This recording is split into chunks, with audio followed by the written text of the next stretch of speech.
Luke chapter 20. The authority of Jesus questioned. One day, as he was teaching the people in the temple courts and preaching the gospel, the chief priests and the teachers of the law, together with the elders, came up to him. "Tell us by what authority you are doing these things," they said. "Who gave you this authority?" He replied, "I will also ask you a question. Tell me, John's baptism, was it from heaven or from men?"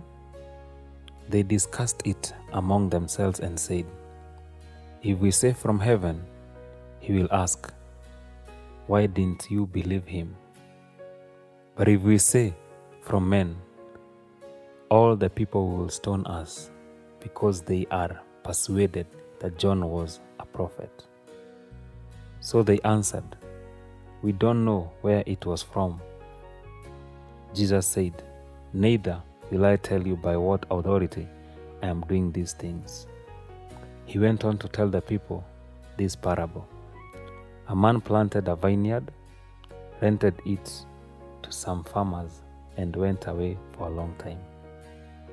At harvest time, he sent a servant to the tenants so they would give him some of the fruits of the vineyard. But the tenants beat him and sent him away empty-handed. He sent another servant, but that one also they beat and treated shamefully and sent away empty-handed.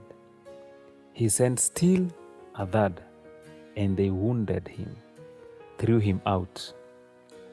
Then the owner of the vineyard said, "What shall I do? I will send my son, whom I love. Perhaps they will respect him." But when the tenants saw him, they talked the matter over. "This is the heir," they said.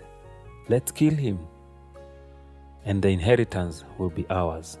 So they threw him out of the vineyard and killed him. What then will the owner of the vineyard do to them? He will come and kill those tenants and give the vineyard to others.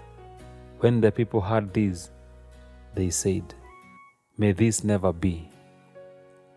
Jesus looked directly at them and asked, "Then what is the meaning of that which is written? The stone the builders rejected has become the capstone. Everyone who falls on that stone will be broken to pieces, but he on whom it falls will be crushed." The teachers of the law and the chief priests looked for a way to arrest him immediately, because they knew he had spoken this parable against them. But they were afraid of the people. Keeping a close watch on him, they sent spies who pretended to be honest. They hoped to catch Jesus in something he said, so that they might hand him over to the power and authority of the governor. So the spies questioned him, "Teacher, we know that you speak and teach what is right, and that you do not show partiality, but teach the way of God in accordance with the truth. Is it right for us to pay taxes to Caesar or not?" He saw through their duplicity and said to them, "Show me a denarius. Whose portrait and inscriptions are on it?" "Caesar's," they replied. He said to them, "Then give to Caesar what Caesar's, and to God what is God's." They were unable to trap him in what he had said there in public, and astonished by his answer, they became silent. Some of the Sadducees, who say there is no resurrection, came to Jesus with a question. "Teacher," they said, "Moses wrote for us that if a man's brother dies and leaves a wife but no children, the man must marry the widow and have children for his brother. Now, There were 7 brothers. The first one married a woman and died childless. The second and the third married her, and in the same way the 7 died, leaving no children. Finally, the woman died too. Now then, at the resurrection, whose wife will she be, since the 7 were married to her? Jesus replied, the people of this age marry and are given in marriage, but those who are considered worthy of taking part in that age and in the resurrection from the dead will neither marry nor be given in marriage. And they can no longer die, for they are like angels. They are God's children, since they are children of the resurrection. But in the account of the bush, even Moses showed that the dead rise, for he calls the Lord the God of Abraham, the God of Isaac, the God of Jacob.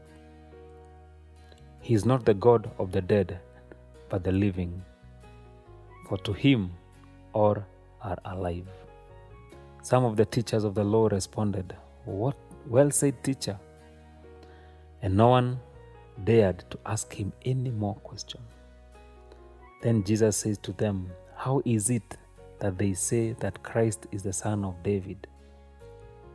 David himself declares in the book of Psalms, 'The Lord said to my Lord, sit at my right hand until I make your enemies a footstool for your feet.'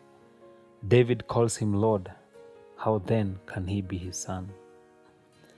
While all the people were listening, Jesus said to his disciples, "Beware of the teachers of the law.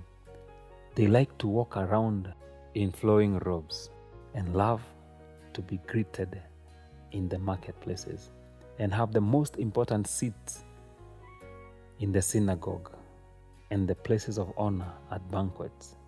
They devour widows' houses for a show, make lengthy prayers. Such men will be punished most severely."